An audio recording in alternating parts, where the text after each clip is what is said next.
дорогу прямо. И если бы не твой милый голосок, я бы упал, сделал последний вздох.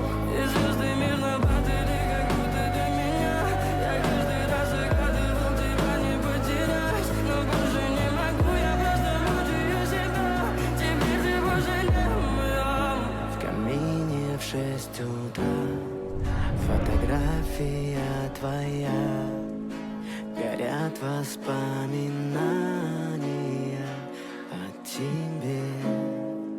У камина в 6 утра разбитая душа, все твои обещания пустота.